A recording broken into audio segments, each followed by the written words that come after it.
இந்த படத்தை எடுத்து முடிக்கிறதுக்கு மாபெரும் போராட்டத்துல இந்த படத்துல 24 மணி நேரம் ஒரு நடிகனா மட்டும் இல்லாமல் விஜய் செட்டியார் இந்த படத்தை ஒரு தயாரிப்பாளரா இன்னைக்கு வரைக்கும் சுமந்துக்கிட்டு போறாரு. ரிலீஸ்க்கு அப்புறமும் சுமக்கணும், ரிலீஸ்க்கு அதை முடிச்சும் சுமக்கணும்.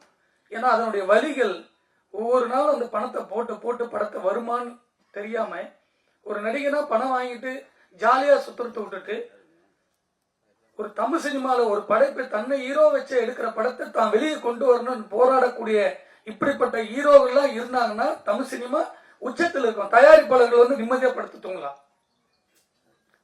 இப்ப தயாரிப்பாளர் யாருமே நிம்மதியா தூங்கல. எனக்கு தெரிஞ்ச ஒரு 6 மாசமா யாருமே நிம்மதியா தூங்கல. இப்ப ரிலீஸ் ஆயிருக்கிற இன்க்ளூடிங் ஒரு 2 நாளுக்கு முன்னாடி மகாராஜான்னு ஒரு போஸ்ட் பார்த்திருப்பீங்க, 100 நாள் போஸ்ட். ரொம்ப நாளைக்கு அப்புறம் 100 நாள் போஸ்ட் பார்த்திருப்பீங்க. அவங்க கூட தூங்கல. எவ்வளவு பெரிய வெற்றின்னு உங்களுக்கு தெரியும். அதை கடந்து அதுக்கு செலவு பண்ணியிருக்காங்க.